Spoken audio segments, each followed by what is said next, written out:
تو ایک سوال ہے کہ اگر جو 1 سال کا ہمارا ایگریمنٹ بنتا ہے اور 4 مہینے پہلے سے کوئی ایگریمنٹ بنا، ٹھیک ہے، اس کے بعد وہ ہم سے 2 مہینے بعد ہی بول دیتا ہے کہ بھائی آپ جو ہے یہ دکان خالی کریں، نہیں کیونکہ ہم تقریباً جو ہے انسان اتنی محنت کرتا ہے، اپنی دکان کو پورا چمکاتا ہے اور ان کی جو دکان جو لاکھوں میں ہوتی ہے اس کو کروڑوں میں لے کے چلا جاتا ہے، تو بعد میں آنر بولتا ہے کہ آپ خالی کر دیں،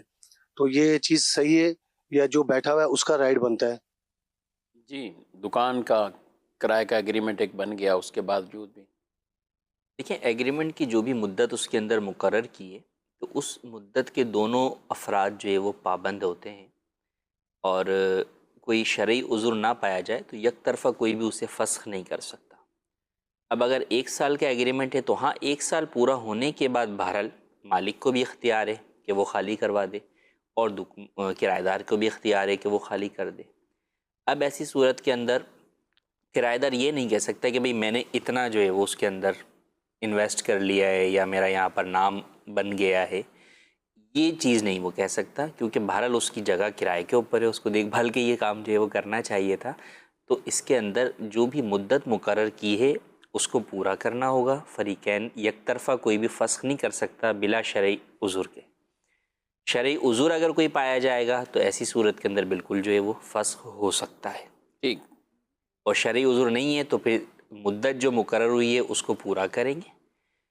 اور مدت مکمل ہونے کے بعد بہرحال دونوں فریقین کو اختیار ہے اسے ختم کرنے کا۔ اچھا، دکاندار بعض کا تو یہ کہہ رہے تھے کہ بھئی آپ نے کسی اور کرایہ دار کو ہی دینا ہے نا، تو جب ہم بیٹھے ہوئے ہیں، ہم سب کچھ ہے، تو آپ ہمیں کرایہ پہ دے دو، یا جو بھی ایک اضافے کا رول ہوتا ہے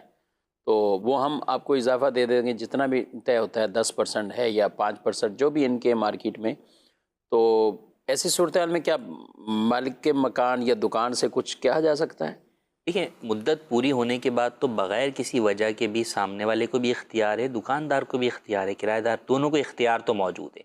اب آپس میں افہام و تفہیم سے بیٹھ کر جو ہے وہ مسئلے کو حل کرنے کے لیے تو کوئی بھی آفر رکھی جا سکتی ہے،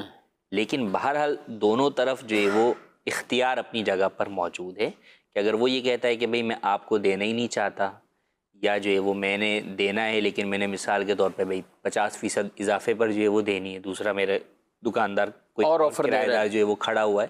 تو اس کو اختیار ہے ایسی صورت کے اندر، کیونکہ بہرحال اس کی چیز ہے، اور ایگریمنٹ کی جو پاسداری تھی وہ ایگریمنٹ کی مدت تک تھی، جب مدت مکمل ہو گئی تو اب جو ہے وہ پاسداری اس کی ختم ہو گئی، اب دونوں طرف اختیار ہے۔ یعنی اسے اختیار ہے جس کو مرضی بٹھائے، بھلے اس کو یہ نہیں کہہ سکتے کہ آپ یہ کسی اور کے مال کے لالچ میں آ کے آپ ہمیں اٹھا رہے ہو، زیادہ کرایہ لے رہے ہو،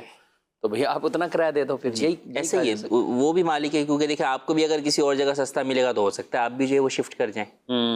تو اس میں دونوں کا جو ہے وہ اختیار ہے۔ ہاں بلا وجہ کسی کو نقصان پہنچانے کے لیے یہ اس طرح کرنا تو وہ اپنے اس نیت کی وجہ سے کوئی گناہ گار ہو تو جدا بات ہے، ورنہ بہرحال اختیار جو ہے وہ مدت ختم ہونے پر دونوں طرف موجود ہے۔ مزید میں سوال یہ کر رہا ہوں کہ میرے پاس اپنا گھر ہے، وہ تقریباً 25 لاکھ مالیت کا ہے، تو اس پہ بھی میں زکوٰۃ ادا کروں گا، واجب ہے اس پہ بھی؟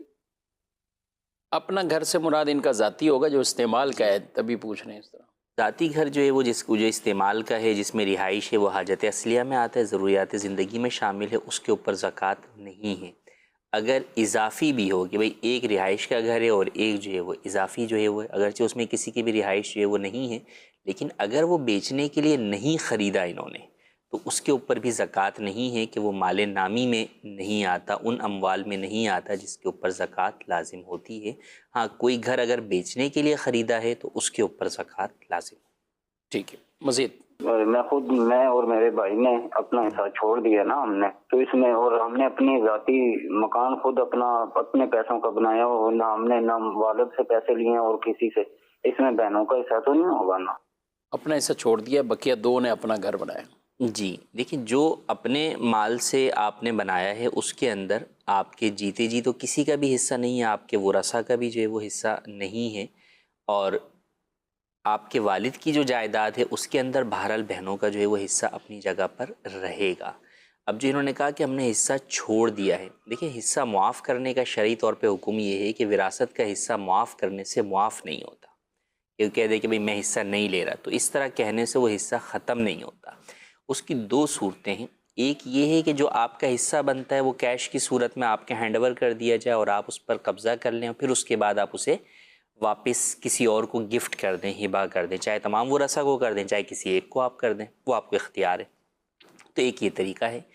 دوسرا طریقہ یہ ہے کہ والد کی جائیداد بھی تھی, یعنی مکان بھی تھا اور والد کا ساز و سامان بھی تھا. مثال کے طور پہ والد صاحب کی گھڑی بھی تھی, گاڑی بھی تھی. اب کسی نے کہا کہ بھئی وراثت کے حصے کے مطابق تو مثلا میرا 10 لاکھ روپے کا جو ہے وہ حصہ بن رہا ہے, لیکن والد صاحب کی ایک بائک ہے جو کہ 50,000 روپے کی, میں یہ بائک لے رہا ہوں اور بقیہ حصے سے 10 بردار ہو رہا ہوں. تو یہ ایک طریقہ ہے کہ اس طرح آپ وراثت کے حصے سے 10 بردار ہو سکتے ہیں. تو دو آپشن ہیں, یا تو کوئی چیز لے کر 10 بردار ہو, وہ چیز والد کی ہو, صحیح, اور اس کے اوپر تمام ورثہ راضی بھی جو ہے وہ ہو جائیں. اور دوسرا یہ ہے کہ آپ اپنا حصہ کیش کی صورت میں اپنی کسٹڈی میں لے لیں, اپنے قبضے میں لے لیں, اور پھر اس کو آپ جو ہے وہ ریٹرن گفٹ کے طور پر کسی کو دیں یا تمام ورثہ کو دیں. تو یہ دو طریقے ہوں گے تو وہ آپ کا حصہ ختم ہوگا. ورنہ فقط یہ کہہ دینے سے کہ میں حصہ نہیں لے رہا, میں نے حصہ معاف کر دیا, چاہے یہ بہن کہے چاہے کوئی بھائی کہے, یہ حصہ وراثت معاف نہیں ہوتا. مزید سوال. مفتی صاحب کی بارگاہ میں سوال عرض ہے کہ پہلی رکعت میں کم آیات اور دوسری رکعت میں زیادہ آیات پڑھ سکتے ہیں؟ جی,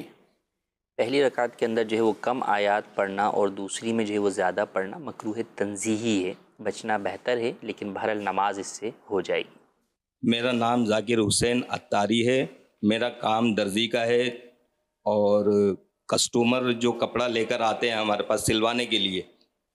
تو اس میں سے کچھ کسٹمر ایسے ہیں جو کپڑا مانگتے ہیں ہم سے بچا ہوا, تو ہم انہیں واپسی دے دیتے ہیں.